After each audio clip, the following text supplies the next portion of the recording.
Muy bien, recuerden que mañana es un día feriado y mañana hay una actividad en la iglesia para los niños, ¿sí?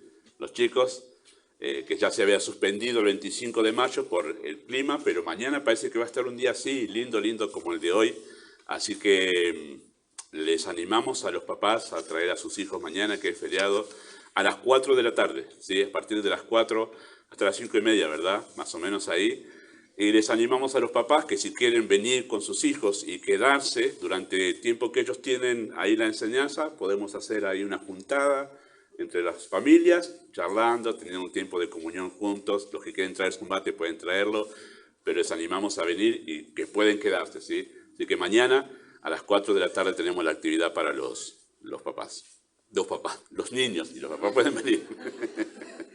Muy bien, se me mezcla el Día del Padre con todo eso. Muy bien. Vamos a orar antes de empezar la enseñanza en esta mañana. Amado Dios y Padre Celestial,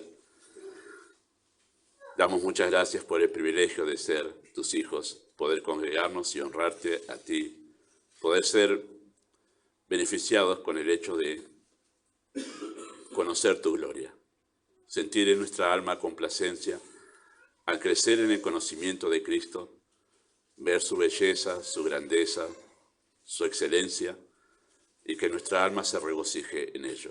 Deseamos que en esta mañana, en esta enseñanza tan particular sobre un aspecto muy difícil en la vida de todo creyente, de todo papá, de todo hijo, pedimos que tú seas el que hables y nos des entendimiento para estar preparados para esta etapa en la vida de los hijos. Pedimos tu bendición en el nombre de Jesús. Amén. Muy bien, el pecado es una realidad con la que debemos convivir día a día.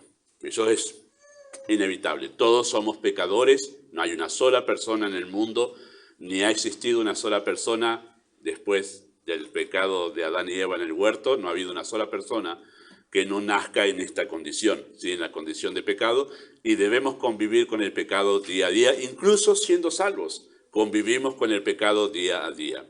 Y convivimos con el pecado en las relaciones interpersonales, ¿sí? Eso lo sabemos muy bien.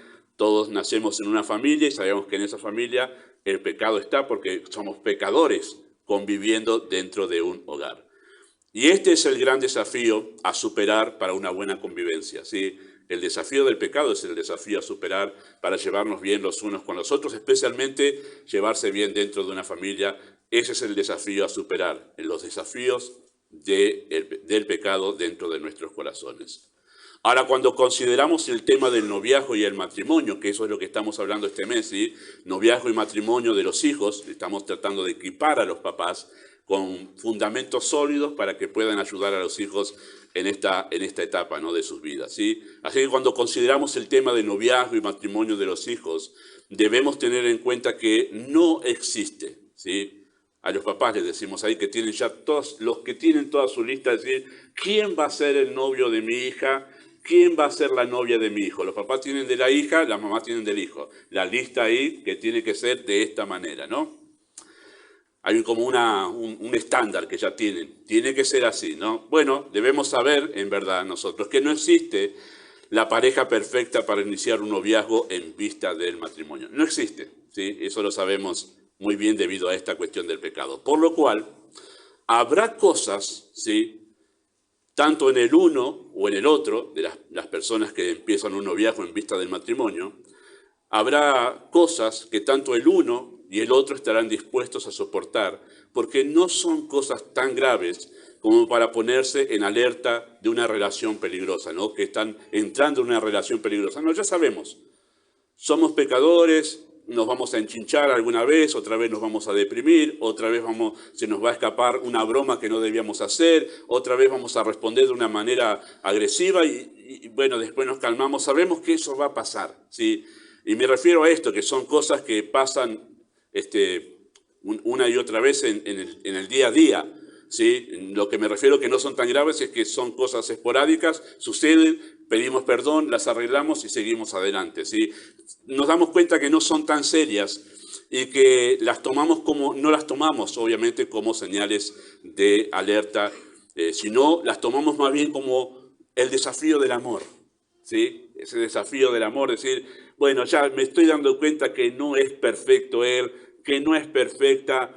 Ya sé, estas cosas que son esos detallecitos cuando uno compra un coche usado, que está por acá y la otra por allá, igual me lo compro porque me gusta. Bueno, el asunto es que estoy dispuesto por amor a soportar esas pequeñas cosas que llamo yo pequeñas. Después cuando se casan se vuelven grandes, ¿no? Pero estoy dispuesto a eso, por amor, ¿sí? Sin embargo, habrá otras cosas que también son manifestaciones del pecado, pero estas cosas, estas otras cosas, son tan serias que las tomamos o las debemos tomar como una señal de alerta para reconsiderar la relación. Y ahí es donde deben entrar, abrimos la puerta y hacemos entrar a los papás, ¿sí? Habrá cosas que realmente serán una señal de alerta para, ojo, hay que continuar con esta relación, es para continuar esta relación. Lamentablemente, por distintas razones, no todos son capaces de percibir esas señales de alerta antes de casarse y deben padecer luego las tristes consecuencias de una relación dañina, porque no hicieron caso o no supieron ver o no hicieron caso de las señales de alerta que se dieron en el tiempo del noviazgo y tomar las debidas medidas para decir, guarda, vamos a hacer un alto en esta relación porque acá hay cosas sí serias.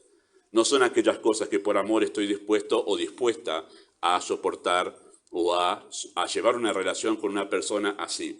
Este mensaje tiene dos partes. Hoy vamos a ver una, la semana que viene vamos a considerar otras señales de alerta para decir, bueno, guarda, esta relación debe seguir, pero vamos a considerar una hoy. Los padres, justamente, ¿sí? Los padres pueden ayudar mucho a sus hijos para ver esas señales de alerta y tomar las medidas, las debidas medidas de precaución. ¿Cómo pueden ayudar los padres a sus hijos en el noviazgo para ver esas señales de alerta serias que son el momento para decir, tenés cuidado, querido hijo, tenés cuidado, querida hija, porque esto puede llevarte a un matrimonio muy doloroso? Bueno, ¿cómo pueden ayudar los padres a los hijos en esto, en el noviazgo? Los padres pueden ayudar a sus hijos en primer lugar, y este es el primer punto, la semana que viene vemos el segundo y el tercero. ¿Sí? En primer lugar, cultivando un discernimiento bíblico. Cultivando en los hijos un discernimiento bíblico. ¿Sí? Esa palabra discernir, que la usamos mucho cuando predicamos, porque está como parte de las virtudes cristianas, el discernimiento es una virtud cristiana, ¿sí? Esa palabra discernir significa tener la capacidad de distinguir las diferencias entre la verdad y el error, entre lo correcto y lo incorrecto, actuando después en consecuencia. ¿Sí? Alguien tiene discernimiento, está frente a una situación y puede discernir. ¿Qué quiere decir? Que se da cuenta que lo que tiene enfrente es algo correcto o incorrecto. Se da cuenta si es el error o es la verdad. Esa capacidad de discernir se va cultivando en la vida del creyente en la medida que va conociendo la Escritura, la verdad, ¿sí? Y que la va practicando. Eso enseña Hebreos capítulo 5. En la medida que yo voy practicando la verdad, voy desarrollando esa capacidad de poder discernir, darme cuenta, poder percibir, esto no está bien, esto es el error, esto es el engaño, esto es la verdad, esto sí está bien, ¿sí? Esa capacidad. Bueno, hay hijos, queridos hermanos, que entran en una relación dañina a sabiendas, y los hay así, ¿sí? Desafiando, hablamos de eso la semana pasada, ¿recuerdan? Desafiando todo consejo y toda advertencia. Pero habrá otros hijos, y me refiero que con esos hijos, seguramente esta situación se va a dar muy seguido, por más que papá y mamá le pongan toda la cuestión allí con claridad de que esto es un error, el hijo, a sabiendas, por rebeldía o por lo que sea, se manda nomás en eso, no importa, ¿no? Como dice Proverbios capítulo 14, el avisado ve el mal y se esconde, mas los necios pasan, dice, el insolente pasa y dice, no, a mí no me va a pasar nada, y se manda de una. Habrá hijos así, que entrarán en una relación dañina a sabiendas, desafiando todo consejo y toda advertencia. Pero habrá otros hijos que con sinceridad de sus corazones querrán entrar en una relación con alguien que siembra serias dudas de ser una relación en el Señor. ¿Sí? El joven, uno de sus hijos entra o de sus hijas entra en una relación con un corazón sincero, me refiero que piensa que la otra persona es creyente, está enamorado, está enamorada, y entra allí sin darse cuenta de algunas cosas que otros con mayor experiencia y mayor conocimiento sí se dan cuenta. Pero este hijo o esta hija no, ¿sí? Entrarán en esa relación con alguien que siembra serias dudas de que realmente entrar en esa relación sea algo del Señor, pero cuyas señales de alerta no se perciben con tanta facilidad. Y es allí donde los padres pueden ayudar a ver lo que no es tan fácil cuando las emociones nublan el entendimiento. De eso vamos a hablar más la semana que viene. Pero en ese momento en que los hijos, especialmente si son bastante jovencitos, me refiero, estoy hablando de 18, 20 años por allí, que todavía no manejan tan bien sus emociones, ¿sí? Sé que a algunos adultos también les pasa eso, pero más es con los jóvenes. Eso no significa que los adultos no tengan problemas con las emociones. Entonces, las emociones suelen nublar el entendimiento. Y ahí necesitan la atención y la cooperación de papá y mamá, porque saben que sus emociones no le están permitiendo pensar con claridad, ¿sí? Y necesitan esa ayuda. Bueno, ¿en qué deberían ayudar? O sea, ¿qué deberían ayudar a distinguir a los hijos para evitar los padres, ¿no? A los hijos para evitar una relación fuera de la voluntad de Dios. Bueno, los padres deberían ayudar a distinguir en primer lugar si esa persona, ese hombre o esa mujer con la que su hijo o su hija se está queriendo empezar una relación en vistas del matrimonio, lo que deberían empezar a distinguir es si esa persona es un verdadero creyente. Es un verdadero creyente.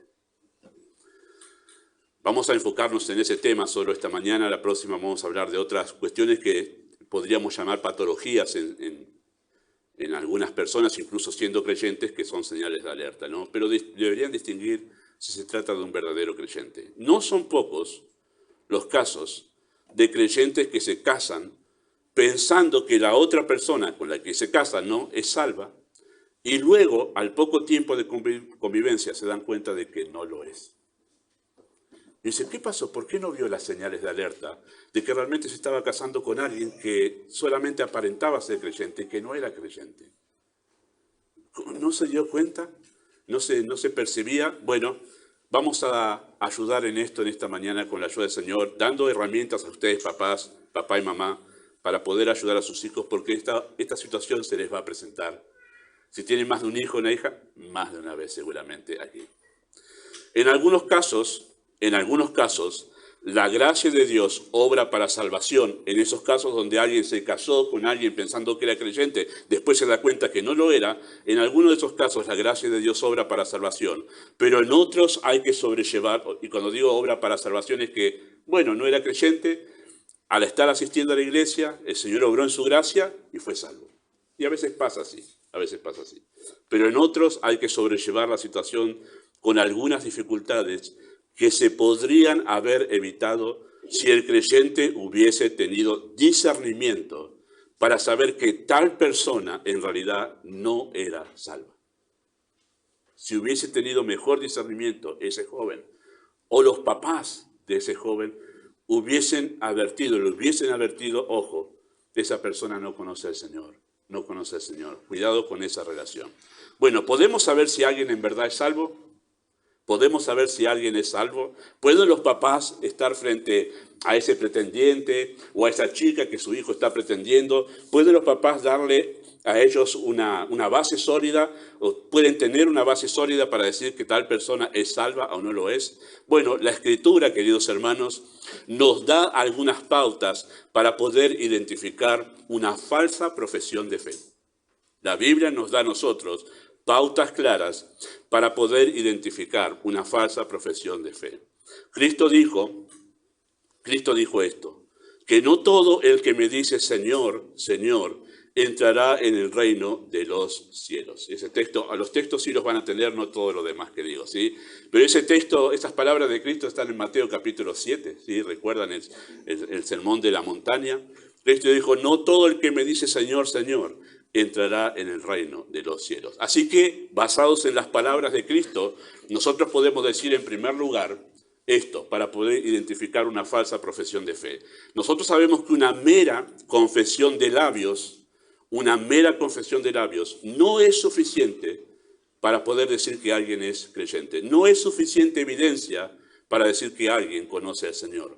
O sea, que alguien diga, sí, yo soy salvo, sí, yo me convertí, sí, yo oré tal momento, sí, yo creo en Cristo. Bueno, esa mera confesión de labios no es suficiente evidencia para poder decir que alguien es creyente. No es eso. Cristo lo dijo, no todo el que dice, no todo el que confiesa entrará en el reino de los cielos. Tiene que haber algo más, dice Cristo. Eso no es suficiente, por eso no se engañen con eso. Bueno, lo mismo dijo el apóstol Juan en su primera carta acerca de esta verdad que Cristo mencionó en Mateo 7. Y Juan dijo así, en primera de Juan, ¿sí? Capítulo 2, versículo 4.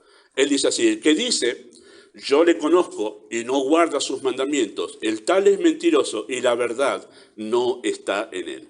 La carta de Juan es una carta particular justamente porque fue escrito para eso. Dice, estas cosas os he escrito en el capítulo 5 para que ustedes sepan que son salvos.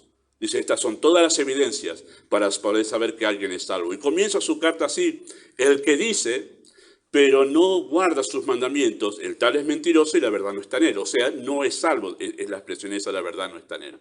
Entonces, el texto dice allí que se puede saber, porque si alguien profesa, hace una confesión de labios, pero no guarda sus mandamientos, el tal no es salvo. Y en el capítulo 2, versículo 5, va a decir lo mismo. Dice, el que guarda su palabra, en este que guarda su palabra, verdaderamente el amor de Dios se ha perfeccionado. Por esto sabemos, porque guarda su palabra, por eso sabemos que estamos en él. Ahora, noten que Juan acentúa, más allá de lo que dice, no importa lo que dice, no importa lo que confiesa, lo que nosotros vemos es si guarda su palabra, porque es por eso, no por lo que dice, sino por el guardar su palabra, que sabemos que estamos en él. Interesante, ¿no? No es la mera profesión de labios lo que nos da a nosotros una evidencia contundente de que alguien es salvado, sino en verdad si ama la palabra de Dios. Eso es lo que está diciendo el texto aquí. Así que no basta con que confiese la persona ser salva, se debe observar si ama la Escritura, porque esa es una de las evidencias inconfundibles de que alguien es salvo. Esa es la evidencia inconfundible de que alguien es salvado. Si tu hijo o tu hija tienen interés en alguien que asiste a la iglesia, pero no ama la Biblia, y es evidente que no la lee durante la semana, se aburre cuando escucha la enseñanza de la palabra de Dios, no tiene una sola conversación con contenido bíblico y se excusa, ¿sí?, diciendo que leer no es lo mío. Dígale a su hijo o a su hija, ten cuidado, porque fulano no parece ser creyente. No parece ser creyente. Una de las excusas más comunes, esto hablaba con mi esposa esta semana, que me resultaba interesante que eso se volvió la nueva excusa, o el nuevo engaño en realidad, de profesantes que no son salvos. Es el nuevo engaño, lo he escuchado tantas veces este último tiempo. Una de las excusas más comunes hoy en día y por las que no pocos se autoengañan, esas personas seguramente, sinceramente dicen esto, pero están engañadas, es dice, yo no soy de leer. Yo soy creyente, pero yo no soy de leer. O si no, dicen, sí, yo soy salvo, yo creo en Cristo para salvación, pero leer no es lo mío. Es un autoengaño, Queriendo explicar el por qué, diciendo ser creyente, no lee ni estudia su Biblia. La realidad, queridos hermanos, no es que no le interesa leer. La realidad es que no le interesa lo de Dios, no le interesa a Dios. Esa es la realidad. Por eso no lee, porque no hay vida en su corazón que le lleve a leer la palabra de esa persona que le dio esa vida, ¿sí? Si amara a Dios esa persona, ese pretendiente o esa chica que está buscando su hijo, ¿sí?, si amara a Dios, querría escucharlo. Si nosotros amamos a alguien, queremos escucharlo. Esa es la lógica más sencilla a la que podemos llegar. Si yo amo a alguien, quiero escucharlo. Si yo amo a mi esposa, quiero escucharla. Si ella me ama, me quiere escuchar. Eso es sencillo. Si amamos a Dios, ¿qué queremos? Escucharlo. entonces lo más lógico de pensar es que si no quiere leer esa palabra de ese Dios que le ama, es porque no ama a Dios. Es porque no es salvo. No es salvo. Imagine esto, pensemos en esto por un momento. Si recibimos un escrito de alguien a quien amamos profundamente, ¿sí? Aunque no estemos acostumbrados a leer ninguna cosa, por el amor que le tenemos a esa persona y recibimos algo que nos escribió, una nota que nos mandó, algo que nos quiso escribir desde lejos porque se fue, por más que no estemos acostumbrados a leer ninguna cosa, por el amor que le tenemos a esa persona, deseamos leerlo. Queremos saber qué nos dice esa persona a quien amamos, incluso si no sabemos leer. O tenemos alguna limitación para leer, buscamos a alguien, decime qué me escribió fulano. Yo no sé leer porque nunca fui a la escuela, pero yo tampoco puedo porque, qué sé yo, no veo, no tengo vista. Vení, léeme lo que dice aquí. ¿No hacemos eso? Si alguien a quien amamos nos escribe algo, deseamos incluso eso, que alguien se sienta al lado nuestro y diga, léeme, quiero escuchar qué me dice mi amado. ¿Qué me dice él? Algunos se autoengañan creyendo que se puede ser creyente sin estar interesados en la Biblia, sin amar la Biblia. El problema con eso, queridos hermanos, es que contradice las declaraciones de Cristo en Juan capítulo 14, versículo 20 al 24. Ya lo he citado y he usado este texto para explicar muchas veces esta misma verdad. Me parece tan contundente la enseñanza de Cristo aquí que no puedo irme a otro pasaje para explicar lo que estoy diciendo en este momento. En Juan capítulo 14, versículo 20 a 24, Cristo dijo esto. En aquel día vosotros conoceréis que yo estoy en mi Padre y vosotros en mí, y yo en vosotros. ¿Sí? ¿En qué día? Cuando dicen aquel día, ¿en qué día? ¿A qué día se refiere Cristo? Bueno, el contexto de ese capítulo 14 nos dice a nosotros que Cristo se estaba refiriendo al día en que Él ya no esté con ellos, porque estaba anunciando su muerte y su resurrección. Y después de su resurrección ascendería a los cielos y ya no estaría de cuerpo presente con los discípulos. Él está diciendo, va a llegar ese día. Y está anunciando su partida. Entonces, cuando dice en aquel día, se refiere a ese día, cuando yo ya no esté con ustedes de cuerpo presente. En aquel día, vosotros conoceréis. Ustedes se darán cuenta de qué cosa. Ustedes van a conocer, ustedes se van a dar cuenta, van a discernir. ¿Qué cosa? Que yo estoy en mi Padre, y vosotros en mí, y yo en vosotros. ¿Qué se van a dar cuenta? Que hay una relación entre nosotros. Ustedes, aunque yo no esté, van a tener la seguridad de que todavía nosotros seguimos relacionados. Que hay una relación entre nosotros, entre mí y el Padre, y entre ustedes y mí, y ustedes y el Padre, hay una relación que es indisoluble, no se rompe. Esta relación que tenemos de ustedes ser salvos y yo soy su Señor, no se va a romper porque yo no estoy. Ustedes se van a dar cuenta que todavía ustedes tienen una relación íntima conmigo. ¿Sí? Eso es lo que le está diciendo a que vosotros conoceréis eso, que están en una genuina y verdadera relación con Dios y con Cristo. Bueno, ¿cómo vamos a conocer eso? ¿Cómo vamos a conocer eso? ¿Sí? Que nosotros tenemos todavía una relación contigo, aunque todavía no estás. Bueno, el verso siguiente responde a eso. El que tiene mis mandamientos y los guarda, ese, y no tiene ese acento ahí, ese, dice Cristo, como que lo está señalando, ese es el que me ama. En palabras de Juan, cuando él utiliza ese es el que me ama, este es creyente, porque Juan utiliza la palabra amar a Cristo para identificar a uno que es verdaderamente salvo. Ese es el que me ama. Y el que me ama será amado por mi Padre. Y yo le amaré y me manifestaré a él. Le dijo Judas entonces, no el Iscariote, Señor, ¿cómo es que te manifestarás a nosotros y no al mundo? ¿Sí? Bueno, la pregunta de este discípulo es razonable. Porque Cristo le dijo, yo no voy a estar, pero yo me voy a manifestar a ustedes. ¿Cómo?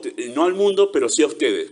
¿Cómo va a ser eso? Si no vas a estar, ¿cómo te vamos a poder ver? ¿Cómo vamos a poder tener esta relación que tenemos ahora, seguir? Bueno, Cristo está diciendo que aunque no esté, igual podrán seguir teniendo esa relación con Él. Si no estará de cuerpo presente, ¿cómo podremos tener igual una relación contigo? Es lógica la pregunta del discípulo. Bueno, Cristo responde a esa pregunta. En el versículo siguiente le dice así. Respondiendo Jesús le dijo, el que me ama, mi palabra guardará. Mi Padre le amará. Vendremos a Él y haremos morada con Él. Siempre que se utiliza esa expresión, haremos morada con Él, vendremos con Él, habla de comunión, de relación, de una relación verdadera uno con el otro. Así que Lo que Cristo está diciendo es esto, queridos hermanos, respondiendo a ese discípulo de cómo vamos a seguir relacionados contigo si tú no vas a estar de cuerpo presente. Bueno, el punto de unión entre el creyente y Cristo es la palabra de Dios. Es mi palabra, le dice, ese es el punto de unión. Ahí vamos a seguir manteniendo esta relación íntima que tenemos ahora, con mi palabra, ¿sí? Fuera de ella, fuera de la palabra de Dios, en este caso tenemos nosotros la palabra de Dios completa, que es la Escritura, fuera de ella no hay posibilidad de una verdadera relación con Cristo. No la hay, no la hay. O sea, no hay cristianismo fuera de la Escritura, no existe. No existe una persona salva sin Biblia, no existe eso. No hay manera de ser salvo sino a través de la Escritura. Fuera de la Escritura no hay posibilidad de salvación, no la hay. Así que no existe, más que en el imaginario de algunas personas, no existe un cristianismo sin Biblia, no existe. Así que no hay posibilidad de una verdadera relación con Cristo fuera de ella. La verdadera comunión con Dios no nace de la oración. La verdadera comunión con Dios no nace de la oración, nace del amor por la Biblia. La oración sin conocimiento de la Biblia es mera religiosidad. Y afirmamos esto porque Cristo lo afirmó al finalizar justamente el verso 24. En el verso 24 él dijo, el que no me ama no guarda mis palabras. ¿Cómo sabemos que alguien no me ama, que no es salvo? Bueno, porque no guarda mi palabra. Porque no guarda mi palabra. No tiene esa relación con la Escritura y evidentemente no me ama porque no ama mis palabras. Noten que Cristo dijo, la manera en que ustedes se van a relacionar conmigo es a través de mi palabra, la palabra de Dios. Así que esta es la manera inconfundible, esta es la marca inconfundible de la salvación. Un genuino interés por la palabra de Dios. Un deseo inconfundible que nunca antes se había experimentado. Una disposición que sobrepasa todo obstáculo. A leerla, a estudiarla, a amarla, a tenerla. El que no está acostumbrado a leer comienza a tomar, una vez que es salvo, comienza a tomarle el gusto a la lectura de la palabra de Dios. Quizá no lee ninguna otra cosa, pero esa palabra que le dejó su amado Salvador, quiere leerla, quiere saber qué hay en ella, tan solo porque ahora es salvo. El que no sabía leer, ahora aprende. ¿Cuántas personas hemos visto que han llegado al cristianismo sin saber leer y de repente ahora, porque tienen un deseo vivo por la palabra de Dios, van y solo aprenden a leer para poder leer la Escritura, la palabra de Dios? Les recuerdo sencillamente aquel momento de la cristiandad cuando en Rusia estaba la cortina de hierro, estaba el comunismo, no se podía tener Biblia, las Biblias las habían sacado de todo Rusia y en ese momento creyentes llevaban a escondidas Biblias y un grupo de 50, 60 creyentes tenían una sola Biblia y arrancaban las páginas de la Biblia para poder llevarse esa sola página a su casa porque ansiaban leer algo de Dios. Y después se la pasaban esa hoja para poder leer algo de Dios. Ese deseo no es humano. Ese deseo por la Biblia no es humano, es divino y es la marca inconfundible de que alguien es salvo. Ama mi palabra. ¿Cuánto la ama? Si no sabe leer, hasta aprende a leer. Y si tiene limitaciones, léeme, por favor, las palabras de mi amado Salvador. Es así, es así. Es una marca inconfundible de que alguien ha recibido a Cristo en su vida, Él lo ha salvado y Él lo ha perdonado.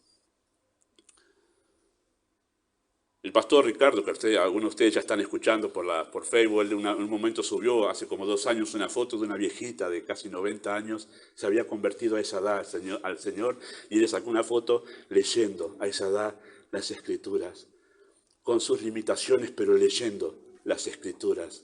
Eso es lo que hace un creyente, es atraído por la Biblia. El que tiene impedimentos físicos hace un esfuerzo por superar esas limitaciones para poder oír la voz de su amado Salvador. Tal es la fuerza de la fe en el corazón del salvado. Le lleva a desear aquello que antes ni siquiera quería. Si ve, querido papá, a su hijo o a su hija interesado en alguien que profesa fe en Cristo, que dice ser creyente e incluso asiste a las reuniones en la iglesia, pero no evidencia esta relación con las Escrituras, esto que acaba de decir Cristo, ese amor por su palabra con las Escrituras, pregúntele a su hijo o a su hija, ¿te arriesgarás a formar una familia en la voluntad de Dios con alguien que no le interesa la voluntad de Dios? Pregúntele eso. ¿Te arriesgas a empezar una familia que tú quieres hacerlo en la voluntad de Dios con alguien que ni le interesa? Porque acá está la voluntad de Dios, pero no le interesa. ¿Te arriesgas a formar una familia con alguien así? No te engañes, querido hijo, querida hija. La Escritura es clara. Si él no habla, no es verdad que él no es de leer. Él no ama a Dios, se está autoengañando. Por eso no quiere escuchar, ni leer, ni estudiar su Biblia. Si su hijo o su hija le interesa a alguien así, debe ponerse en alerta sobre el estado espiritual de esa persona, de ese joven o esa joven a quien su hijo o su hija está pretendiendo. Póngase en alerta, porque muy probablemente estará por comenzar un noviazgo fuera de la voluntad de Dios, en yugo desigual, y eso traerá dañinas y tristes consecuencias en su vida matrimonial. Pero digo más, quizá observa esto usted en su propio hijo. ¿Cómo puede medir usted si su hijo es salvo o no? Léale las Escrituras y vea cómo reacciona. Hágalo todos los días en su casa y vea cómo reacciona. Primero para que sea confrontado con la verdad y después para ver su estado espiritual.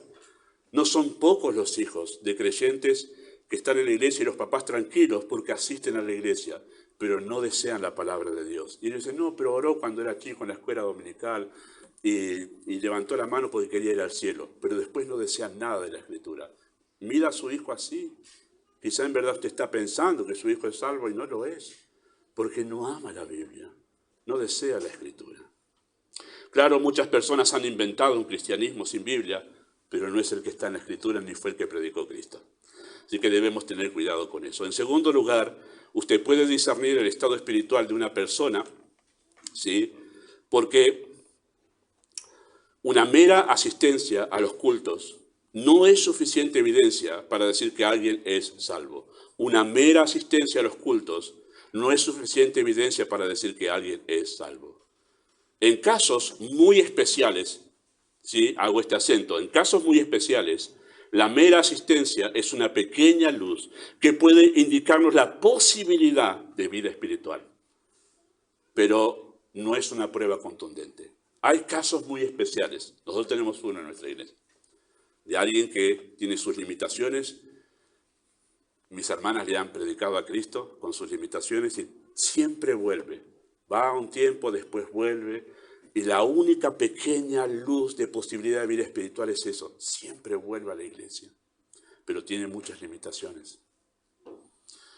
Así que una mera asistencia a los cultos no es suficiente evidencia para decir que alguien es salvo. Es el amor por la iglesia, no la mera asistencia. Es otra de las inconfundibles evidencias de la fe verdadera. Así lo dice Juan en su primera carta, primera de Juan, capítulo 3, versículos 10 y 11. Esto es una evidencia de salvación. Así dice el texto, primera de Juan 3, 10 y 11. En esto, y noten cómo acentúa Juan, en esto, él dice, esto es la evidencia, ¿sí? En esto se manifiestan los hijos de Dios y los hijos del diablo. ¿Quién es salvo y quién no es salvo? Noten lo que dice, todo aquel que hace justicia, de eso hablaremos un poco la semana que viene, y que no ama a su hermano, no es de Dios. Interesante, ¿no? Qué contundente que es Juan con este asunto. La palabra amor es la manera en que él entiende el cristianismo. Amamos a Cristo, pero no solo a Cristo, amamos a la familia de Dios. No que simplemente estamos en la iglesia de visita, sino amamos a los hermanos de la fe. Seguidamente a eso, a lo que acaba de decir Juan, donde él categóricamente dice, estos son hijos de Dios, estos son hijos del diablo. Seguidamente a eso, de manera categórica, él da el argumento de por qué hace esta afirmación tan categórica. Y él dice así, porque este es el mensaje que habéis oído desde el principio, que nos amemos unos a otros. ¿De quién escuchó ese mensaje? Juan. Ese mensaje que dice que nos amemos unos a otros. ¿Cuándo lo oyó? En el principio. ¿En el principio de qué? En el principio cuando ellos comenzaron en el camino de la fe, cuando Cristo los llamó. Porque Juan está haciendo referencia a aquel mandato que Cristo dio a los discípulos en Juan capítulo 13, versículos 34 y 35, que dice así. Un nuevo mandamiento os doy, que os améis los unos a los otros, como yo os he amado. Que también os améis los unos a los otros. En esto, y Cristo dijo ahí, en esto. Interesante, nosotros notamos ahí que Cristo definió ¿Qué es un creyente? En esto conocerán todos que son mis discípulos. Tengo que volver otra vez a hacer la aclaración ahí. Cuando los evangelios utilizan la palabra discípulo, no es para hablar de un creyente especial, más fiel, más comprometido, no. Discípulo es creyente, ¿sí? No se decía creyente en ese momento, tampoco se decía cristiano, se decía discípulo, para identificar a alguien que es salvo. Dice entonces, en esto conocerán todos que ustedes son salvos, que son mis discípulos. ¿En qué? Si tuviereis amor los unos por los otros. Esa es la evidencia inconfundible de que alguien realmente ha sido salvo. No solamente es una visita en la iglesia, ama a la familia de Dios. Conocerán que son mis discípulos, conocerán que son creyentes y tienen amor por los demás creyentes. Esa es la enseñanza que recibió Juan y que ahora en su primera carta está repitiendo. ¿Sí? Esa es la enseñanza a la que se refiere. Así que, con base en esa declaración de Cristo, Juan escribe en su primera carta esto en capítulo 3, verso 14. Nosotros sabemos, noten cómo dice Juan, intuimos, no. Y nos parece, no. Dice, nosotros sabemos. Y algunos hoy en día dirán, Juan, no podés ser tan así de juzgar, vos no sabés lo que hay en el corazón. No, él dijo, nosotros sabemos. Él tenía la certeza de que hay personas que son salvas y otras no, y sabía quiénes eran. Nosotros sabemos que hemos pasado de muerte a vida, que somos salvos. ¿Por qué sabemos eso? En que amamos a los hermanos. Amamos a los hermanos. El que no ama a su hermano permanece en muerte. ¿Qué quiere decir permanece en muerte? Todavía no ha sido salvado. Está en muerte espiritual todavía. Si no ama a la familia de Dios, 3:14. Así que Juan está hablando de una relación con la familia de Dios que va más allá de la mera asistencia y de la mera participación en los grupos de WhatsApp. Es una relación presencial, de sincera comunión e interés por los creyentes, manifestada en un amor sacrificial hacia la familia de Dios, porque ese es el amor de Cristo. Dice, si ustedes se aman como yo les amé, ¿cómo amó Cristo a los discípulos? De manera sacrificial. Si amamos de manera sacrificial a los creyentes, es una clara evidencia, en verdad, queridos hermanos, que alguien ha sido salvado allí. Porque ese es el amor de Cristo por la iglesia. Y ese es el amor al que fuimos llamados a relacionarnos con la familia de Dios cuando fuimos salvados en Cristo. Quizá su hijo o su hija se interesa en alguien que solo asiste a la iglesia como una visita, sin tomar ningún compromiso. Es esa persona que solo gusta de las actividades sociales de la iglesia, se siente cómoda allí, pero escapa de todo aquello que requiere servicio por los creyentes. Es esa persona que no ve problema en dejar las reuniones de la familia de Dios por otros compromisos. Quizá está interesado en alguien así, su hijo o su hija. Cuando eso pase, ayúdele a su hijo o a su hija a considerar seriamente la alta posibilidad de que en realidad esa persona no sea salva. No te engañes, querido hijo. Mira que en realidad no tiene ese amor por la iglesia que vemos que la Escritura dice. Date cuenta que en verdad rehúye a todo compromiso, rehúye a toda relación que realmente requiera de él un sacrificio por los hermanos. Ten cuidado. Pregúntale en ese momento a tu hijo o a tu hija, ¿quieres un matrimonio en la voluntad de Dios y te arriesgas a formar una familia con alguien que no ama a la familia de Dios? ¿Y sabes lo que pasará, querido hijo o hija? Después que se casen, él no va a querer venir, ella no va a querer venir a la iglesia. Y vas a empezar a luchar arrastrando un cuerpo muerto. Le vas a insistir, dale, vamos, dale. Y él o ella, muy arrastrando los pies, va a acompañarte por compromiso nada más. Y te darás cuenta que vas a arrastrar un cuerpo muerto, porque no hay vida espiritual que lo impulse a estar en la casa de Dios, adorando a Dios por su propia voluntad. Tenés que arrastrarlo vos. Tenés cuidado, tenés cuidado. En tercer lugar, usted puede discernir el estado espiritual de una persona porque evidencia un amor por este mundo. Usted se da cuenta que no es salvo, que no tiene a Cristo en verdad y aparenta eso porque tiene amor por este mundo. Que pone en duda, tiene un amor por este mundo que pone en duda su profesión de fe. Dice ser creyente, pero en realidad ama este mundo más que las cosas de Dios. Cuando somos salvados, sí, cuando somos salvados, no salimos de este mundo, seguimos en este mundo, vamos a estudiar en este mundo, trabajamos en este mundo, nos relacionamos con las personas de este mundo. No somos monjes, no nos vamos a un convento, a un monasterio, a recluirnos para escaparnos del mundo. No pasa eso, seguimos viviendo, interactuando en este mundo, ¿sí? Tenemos relaciones sociales con las personas aquí. pero comenzamos a vivir distinto delante de ellos, ¿sí? Con otros criterios y con otras costumbres diferentes a las de este mundo. Y eso lo vamos haciendo de a poco, va pasando naturalmente de a poco en nuestras vidas. Y lo hacemos no porque la iglesia nos prohíbe, sino porque amamos a Dios, deseamos agradarle. Y toda la corriente de este mundo es opuesta a Dios, por lo cual es natural que no la sigamos si amamos a Dios. Recuerden que Juan utiliza la palabra amar a Dios para decir, este es creyente. No un creyente especial, que está más allá de los... No, es creyente. Solamente ve así a los creyentes Juan. Personas que aman a Dios, personas que aman a la Biblia, personas que aman a Cristo. Así los ve Juan. Los describe de esa manera. Esta es la evidencia de que somos salvos.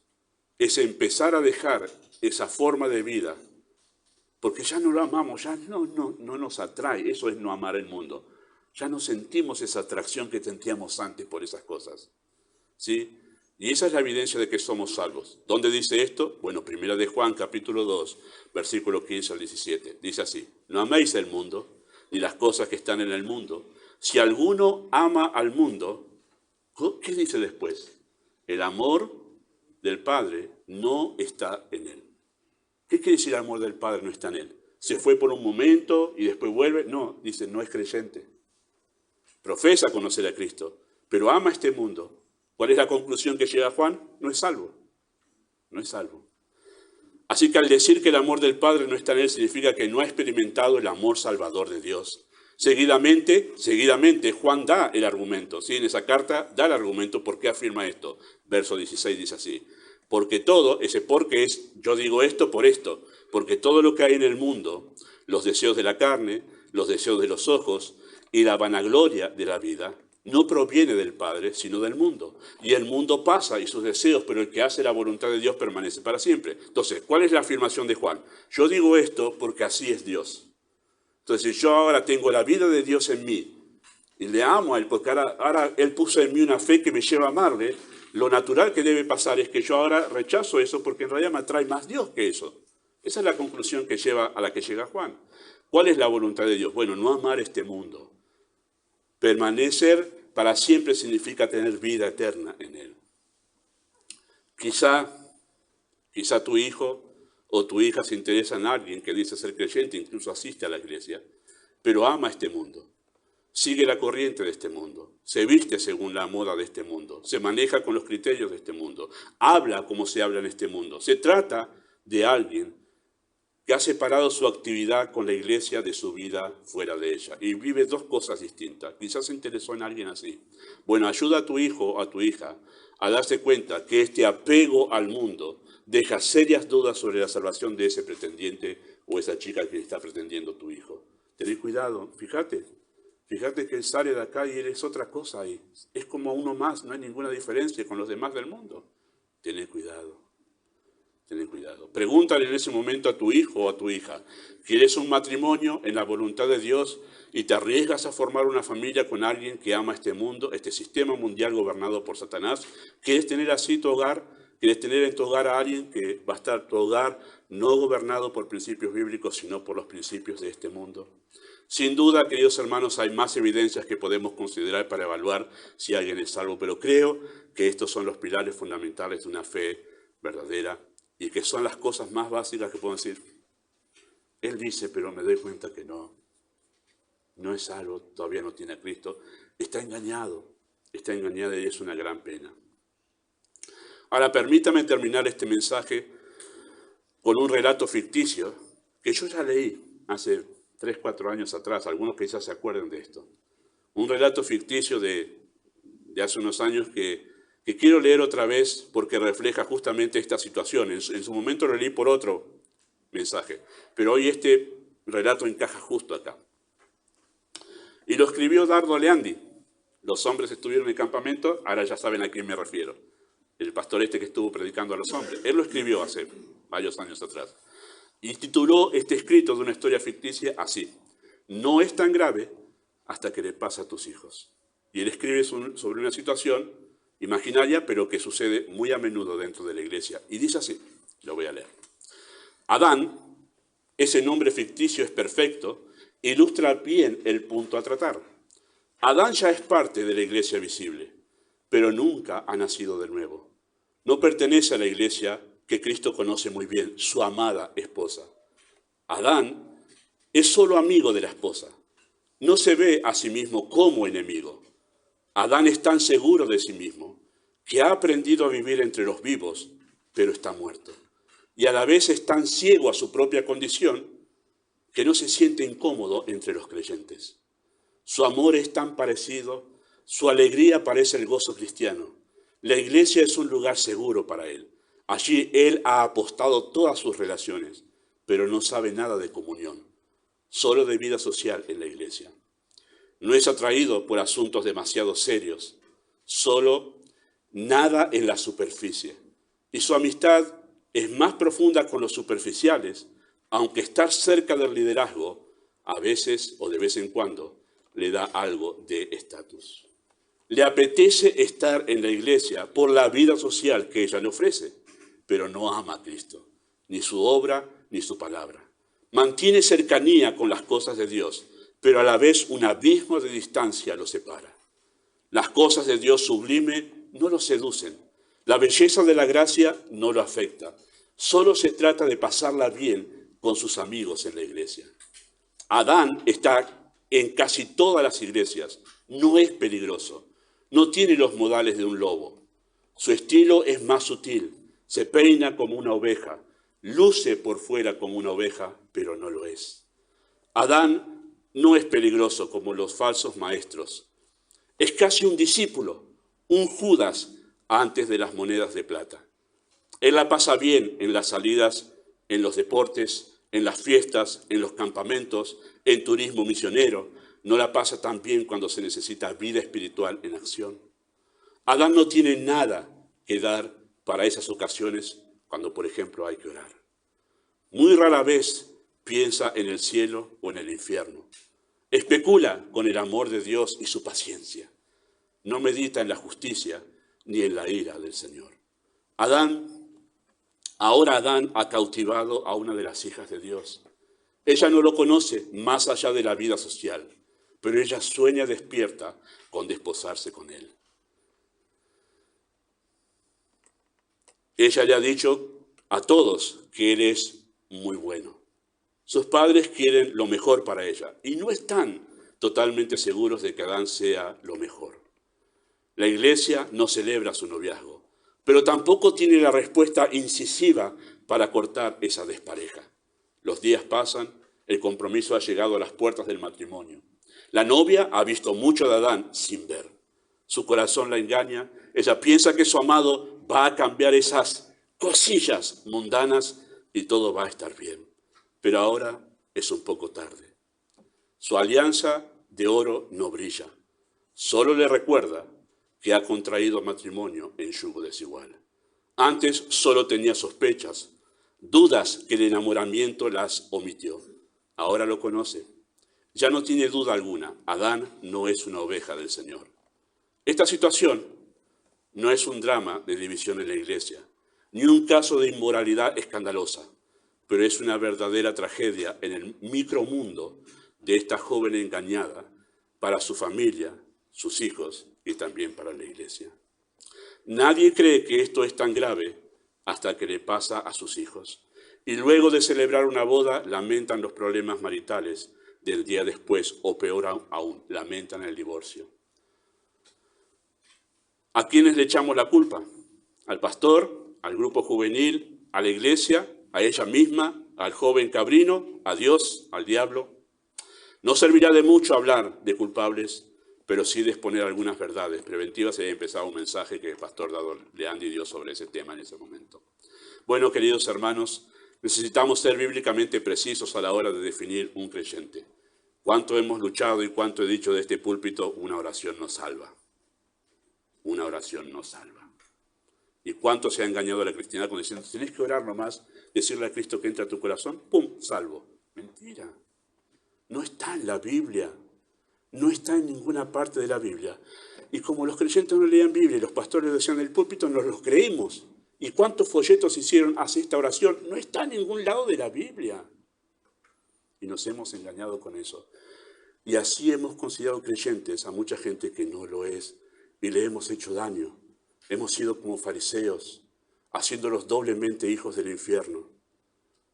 ¿Y cuánto más ha pasado formando una familia con alguien que sí es creyente y después hay que lamentar?